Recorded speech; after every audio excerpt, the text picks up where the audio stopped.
பேரறிவாளன் சாந்தன் உட்பட 7 பேர் விடுதலை தொடர்பான தீர்மானத்தில் தமிழக ஆளுநர் உடனே கையெழுத்திட வேண்டும் என்று வலியுறுத்தி பல்வேறு கட்சியினர் மற்றும் அமைப்புகள் சார்பில் மனித சங்கிலி போராட்டங்கள் நடைபெற்றன.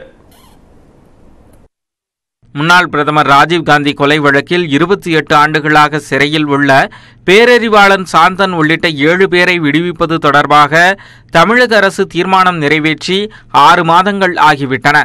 இந்த தீர்மானம் குறித்து முடிவெடுக்க தமிழக ஆளுநர் பன்வாரிலால் புரோஹித் காலம் தாழ்த்துவதாக பல்வேறு கட்சியினர் குற்றம் சாட்டுகின்றனர். ஆளுநர் விரைந்து ஒப்புதல் அளிக்க வேண்டும் என்பதை வலியுறுத்தி பேரறிவாளனின் தாயார் அற்புதம்மாள் தலைமையில் சென்னை சேப்பாக்கம் அருகே மனித சங்கிலி போராட்டம் நடந்தது.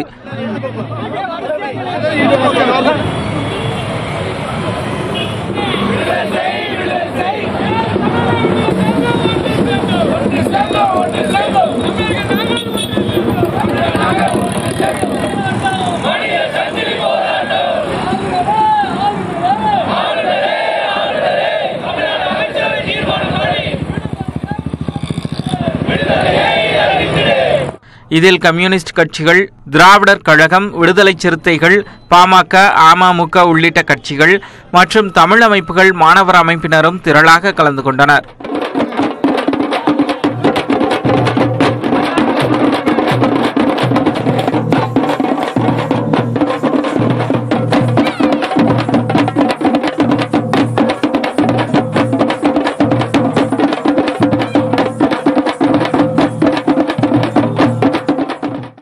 அமைச்சரவை கூட்டி உச்சநீதிமன்ற தீர்வின்படி எல்லா கோப்புகளும் ஆளுநருக்கு அமைச்சு வச்சு 6 மாசம் ஆகுது. இன்னையோட இதுவரைக்கும் ஆளுநர் கையொப்பமிடல. ஆளுநர் உடனடியாக கையொப்பமிடணும். அறிவு உள்ளிட்ட 7 வரை விடுதலை செய்யணும். அதை வலியுறுத்தி தான் இன்னைக்கு தமிழகத்துல 7 நகரங்கள்ல எல்லாரையும் கூட்டி ஒட்டுமொத்த தமிழகம் என்ற வார்த்தை சரியா இருக்கும். இதுக்கு எல்லா அமைப்புகள், எல்லா அரசியல் கட்சிகள் எல்லாரையும் கூட்டி இந்த மனித சங்கிலி போராட்டம் நடத்திட்டு இருக்கிறோம். திராவிடர் கழக தலைவர் கி வீரமணி, விடுதலை சிறுத்தைகள் கட்சி தலைவர் திருமாவளவன், பாமக இளைஞரணி தலைவர் அன்புமணி ராமதாஸ், நடிகர் சத்யராஜ் ஆகியோரும் சென்னையில் நடைபெற்ற மனித சங்கிலி போராட்டத்தில் பங்கேற்றனர்.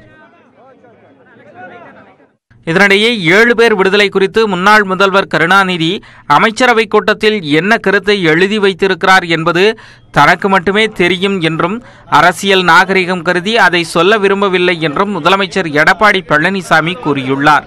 அமைச்சரவை கூடி முடிவெடுத்து இப்ப மேல ஆளுநர் அமைச்சிட்டோம். அவர்கிட்ட அதிகாரம் இருந்தது இல்ல. அப்ப ஏன் வீலம் கேள்வி கேட்கல? கூட்டணியில் இடம் பெற்றிருந்தாங்களே. இப்பதான் இவரெல்லாம் கண்ணுக்கு தெரியுதா? எத்தனை ஆண்டு காலம் சிறையில் இருந்தாங்க. அப்பெல்லாம் எண்ணி பார்க்கல. இப்ப தேர்தல் வருது. தேர்தலுக்காக இப்படிப்பட்ட நாடகம் நடிக்கிறாங்க.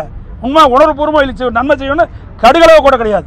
உண்மையிலேயே அவருக்கு நன்மை செய்ய வேண்டும் என்றுதான் அவர்கள் கூட்டணி இருக்கின்ற பொழுது, அதிகாரம் இருக்கும் பொழுது இவரெல்லாம் வற்புறுத்தி அந்த தீர்மானத்தில் இடம்பெற செஞ்சிடலாம். தீர்மானத்தில் என்ன வந்திருக்குன்னு எனக்கு தான் தெரியும். அமைச்சர்கள் என்ன நடத்திருக்குன்னு இதெல்லாம் வேணும்னு நாடகம் அடிக்கிறாங்க. மக்களை ஏமாற்றிட்டு இருக்கிறாங்க. இதுதான் உண்மை. தென்காசியில் கொட்டும் மழையில் நடந்த மனித சங்கிலி போராட்டத்தில் பேசிய நாம் தமிழர் கட்சியின் தலைமை ஒருங்கிணைப்பாளர் சீமான், முதலமைச்சரின் விமர்சனம் பொறுப்பற்றது என்று கூறினார்.